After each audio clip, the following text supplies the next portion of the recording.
வழக்கம். ரொம்ப நாள் சந்தோஷமா வாழ்றதுக்கு ஒரு ஜப்பானிய ரகசியம் இருக்குன்னு சொன்னா நம்புவீங்களா?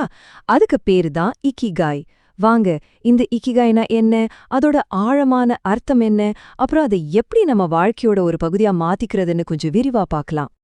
நீங்க எப்போதாவது யோசிச்சு பார்த்திருக்கீங்களா? சில பேர் மட்டும் எப்படி 100 வயச கடந்தும் எந்த நோயும் இல்லாம ஒரு சின்ன குழந்தையோட உற்சாகத்தோட வாழ்றாங்க. இந்த ஒரு கேள்விக்கான பதில தேடிதான் நம்மளோட இந்த பயணம் ஆரம்பிக்குது. அந்த பதில தேடி நாம போக வேண்டிய இடம் ஜப்பான்ல இருக்கிற ஒகினாவாங்கிற ஒரு தீவு. இந்த இடத்துக்கு ஒரு செல்லப்பேரே இருக்கு. நீண்ட ஆயுளின் கிராமம்னு சொல்றாங்க. ஏன்னா அந்த ரகசியம் அங்க வாழ்ற மக்களோட அன்றாட வாழ்க்கை முறையில தான் ஒளிஞ்சிருக்கு. இந்த நம்பரை பாருங்களேன், 24.55. இது என்ன தெரியுமா? இதுதான் ஒகினாவாவோட ஸ்பெஷாலிட்டியே. அங்க இருக்கிற ஒவ்வொரு 1,00,000 பேர்ல கிட்டத்தட்ட 25 பேர் 100 வயச கடந்தவங்க. இது உலக சராசரியை விட பல மடங்கு அதிகம். அப்போ அவங்க அப்படி என்னதான் வித்தியாசமா பண்றாங்க? அந்த கேள்விக்கான பதில் ஒரே ஒரு வார்த்தையில சொல்லணும்னா அதுதான் இகிகாய். சரி, வாங்க, இந்த இகிகாய்னா என்ன, அது எப்படி ஒருத்தரோட வாழ்க்கையே தலைகீழா மாத்துதுன்னு கொஞ்சம் ஆழமா பாத்திரலாம். இந்த ஜப்பானிய பழமொழி இக்கிகாயோட அடிப்படை கருத்து ரொம்ப அழகா சொல்லுது.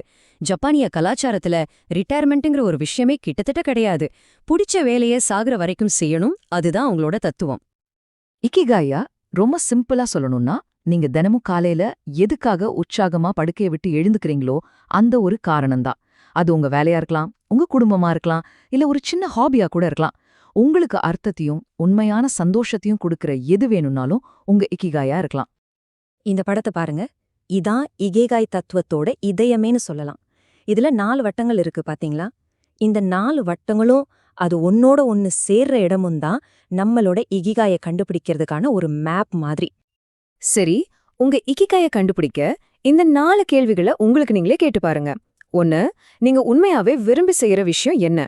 2, உங்களுக்கு எது ரொம்ப நல்லா வரும், அதாவது உங்க திறமை என்ன? 3, இந்த உலகத்துக்கு உங்ககிட்ட இருந்து என்ன தேவைப்படுதுன்னு நினைக்கிறீங்க? கடைசியா 4வது, எந்த விஷயத்துக்காக மக்கள் உங்களுக்கு பணம் கொடுக்க ரெடியா இருப்பாங்க? இந்த 4 கேள்விக்கும் பதில் எங்க ஒன்னா சேருதோ அதுதான் உங்க இக்கிகாய். சிம்பிளா சொன்னா, உங்க பேஷன், மிஷன், ப்ரொஃபஷன், வொகேஷன், இது எல்லாத்தையும் இணைக்கிற அந்த சென்டர் பாயிண்ட் தான் அது. ஓகே, நீங்க உங்க இகிகாய கண்டுபிடிச்சு அந்த வேலையை செய்யும்போது உங்களையே அறியாம ஒரு சூப்பரான மனநிலைக்கு போவீங்க. அந்த நிலைக்கு பேரு தான் ஃப்ளோ. இது ரொம்பவே ஒரு சக்தி வாய்ந்த நிலை.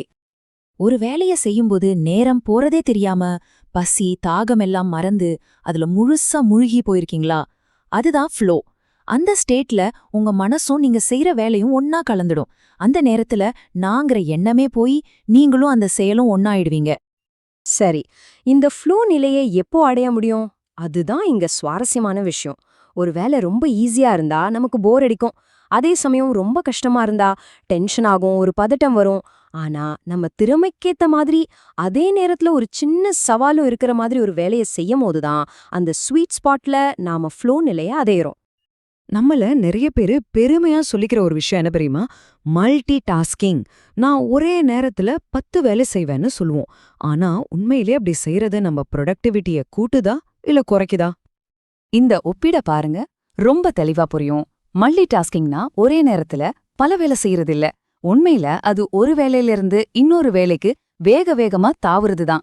இது நம்ம எனர்ஜியை வேஸ்ட் பண்ணுது, தேவையில்லாத ஸ்ட்ரெஸ்ஸை உருவாக்குது, ரொம்ப முக்கியமா அந்த ஃப்ளோ நிலையை அடைய விடாம தடுக்குது. ஆனா ஒரு நேரத்துல ஒரு வேலையில மட்டும் கவனம் செலுத்துறது நம்ம ப்ரொடக்டிவிட்டியை பயங்கரமா அதிகப்படுத்தும், மனசையும் அமைதியா வைக்கும்.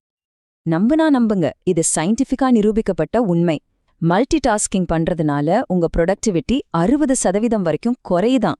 அது மட்டும் இல்ல, உங்க ஐக்கியூ கூட 10 பாயிண்ட் வரைக்கும் குறைய வாய்ப்பு இருக்கு. சோ இது நம்ம ரொம்ப கவனமா இருக்க வேண்டிய ஒரு விஷயம். சரி, அப்போ இந்த ஃப்ளோ நிலைய அடிக்கடி அடைய என்னதான் பண்றது? 4 சிம்பிள் ஸ்டெப்ஸ் இருக்கு.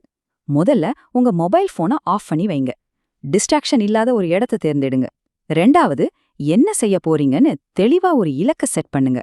3வது, ஒரு நேரத்துல ஒரே ஒரு வேலையில மட்டும் கவனம் செலுத்துங்க. கடைசியா, பாத்திரம் கழுவுற மாதிரி ஒரு சாதாரண வேலைய கூட முழு ஈடுபாட்டோட ரசிச்சு செய்யும்போது அதுலயும் ஒரு மைக்ரோ ஃப்ளோவை உங்களால உணர முடியும். இக்கிகாயை அடைய ஃப்ளோ நிலைக்கு போக நம்ம மனசு மட்டும் தயாரா இருந்தா பத்தாதுங்க. நம்ம வாழ்க்கை முறையும் அதுக்கு சப்போர்ட் பண்ணணும். ரொம்ப நாள் ஆரோக்கியமா வாழ்ற மக்கள் என்னென்ன பழக்க வழக்கங்களை பின்பற்றாங்கன்னு இப்ப பார்க்கலாம். இன்னைக்கு நம்மளோட மிகப்பெரிய எதிரியே ஸ்ட்ரெஸ் தான். ஆனா இங்க பாருங்க, இந்த ஸ்ட்ரெஸ் நம்ம ஆதி மனிதர்கள் சந்திச்ச மாதிரி இல்ல. அவங்களுக்கு ஒரு புலி துரத்தும் போது மட்டும்தான் ஸ்ட்ரெஸ். ஆனா நமக்கு மொபைல் நோட்டிஃபிகேஷன்ல இருந்து ஆஃபீஸ் டென்ஷன் வரைக்கும் நாள் முழுக்க கொஞ்சம் கொஞ்சமா தொடர்ச்சியா ஸ்ட்ரெஸ் இருந்துகிட்டே இருக்கு. இதுதான் நம்மள சீக்கிரமே சோர்வடைய வைக்குது, சீக்கிரமே வயசான மாதிரி ஆக்குது. உலகத்துல ரொம்ப நாள் வாழ்ற மக்கள் இருக்கிற பகுதிகளை ப்ளூ ஜோன்ஸ்னு சொல்லுவாங்க. அங்க இருக்கிறவங்க பொதுவா பின்பற்ற சில விஷயங்கள் இதோ: நிறைய காய்கறிகள் சாப்பிடுறது, தினமும் வாக்கிங் போற மாதிரி சின்ன சின்ன உடற்பயிற்சிகள் செய்யறது, அப்புறம் ரொம்ப வலுவான சமூக உறவுகளை வச்சிருக்கிறது. முக்கியமா அவங்க ஜிம்முக்கு போய் கடுமையா ஒர்க் அவுட் பண்றது இல்ல, ஆனா நாள் முழுக்க ஆக்டிவா இருக்காங்க. இது ஒகினாவா மக்களோட ஒரு உணவு மந்திரம், ஹரா ஹச்சி பூ. அப்படின்னா வயிறு முட்டை சாப்பிடக்கூடாது, 80% வயிறு நிறைஞ்ச மாதிரி தோணுனதும் சாப்பிட்றத நிறுத்திடணும். இது நம்ம ஜீரண மண்டலத்துக்கு ஓய்வு கொடுக்குது, உடம்புல இருக்கிற எனர்ஜியை சேமிக்குது. ரொம்ப சிம்பிளான ஆனா ரொம்ப பவர்ஃபுல்லான ஒரு பழக்கம் இது. நீண்ட ஆயுளோட இன்னொரு முக்கியமான ரகசியம் என்னன்னா, நம்மள சுத்தி இருக்கிறவங்க தான். ஒகினாவால மோவாய் அப்படின்னு ஒரு அமைப்பு இருக்கு. இது என்னன்னா, சின்ன வயசுலேருந்தே ஒன்னா வளர்ற நண்பர்கள் குழு. அவங்க வாழ்க்கை முழுக்க ஒருத்தருக்கு ஒருத்தர் ஆதரவா இருப்பாங்க. சந்தோஷம் துக்கம்னு எல்லாத்தையும் பகிர்ந்துக்குவாங்க. இந்த மாதிரி ஒரு சமூக பாதுகாப்பு உணர்வு நீண்ட நாள் வாழ்றதுக்கு ரொம்ப ரொம்ப அவசியம். சரி, இப்போ இக்கிகாய், ஃப்ளோ, நீண்ட ஆயுக்கான பழக்க வழக்கங்கள்னு நம்ம நிறைய விஷயங்கள் தெரிஞ்சுக்கிட்டோம். இப்போ முக்கியமான கட்டத்துக்கு வந்திருக்கோம். இதை எல்லாம் வச்சு உங்களுக்கான உங்க சொந்த இக்கிகாய் பாதையை எப்படி கண்டுபிடிக்கிறதுன்னு பார்க்கலாம். ஒரு நிமிஷம் யோசிச்சு பாருங்க. உங்க வாழ்க்கையில எந்த வேலைய செய்யும்போது நேரம் போறதே தெரியாது? படம் வரையறதா, சமைக்கிறதா, இல்ல கார்டனிங் பண்றதா? அப்படி உங்களுக்கு நேரம் போறதே மறக்கடிக்கிற வேலைகள் என்னென்ன ஒரு லிஸ்ட் போடுங்க. அந்த வேலைகள் எல்லாத்துக்கும் நடுவுல பொதுவா என்ன இருக்குன்னு கவனிச்சு பாருங்க. நீங்க கண்டுபிடிச்ச அந்த பதில்கள்லாம் சாதாரணமான விஷயங்கள் இல்ல. அதுதான் உங்க இக்கிகாய நோக்கிய முதல் படி. உங்க பேஷன் எங்க இருக்கு, உங்க உண்மையான திறமை என்னங்கிறதுக்கான க்ளூஸ் அதுலதான் இருக்கு. அந்த தடயங்களை பின்தொடர்ந்து போனாலே உங்க வாழ்க்கையோட நோக்கத்தை நீங்க கண்டுபிடிச்சிடலாம். இறுதியா இந்த ஒரே ஒரு கேள்வியோட உங்களை நான் சிந்திக்க வைக்கிறேன். தினமும் காலையில நீங்க படுக்கையை விட்டு எழுந்துக்க உங்களுக்கான காரணம் என்ன? உங்க வாழ்க்கைக்கு அர்த்தம் கொடுக்கற, உங்களை தினமும் உற்சாகமா இயங்க வைக்கிற அந்த ஒரு விஷயம் என்ன? அதுதான் உங்க இகிகாய். அதை கண்டுபிடிச்சு அதுபடி வாழ்றதுதான் நீண்ட சந்தோஷமான வாழ்க்கைக்கான உண்மையான ஜப்பானிய ரகசியம். Subscribe, like and share.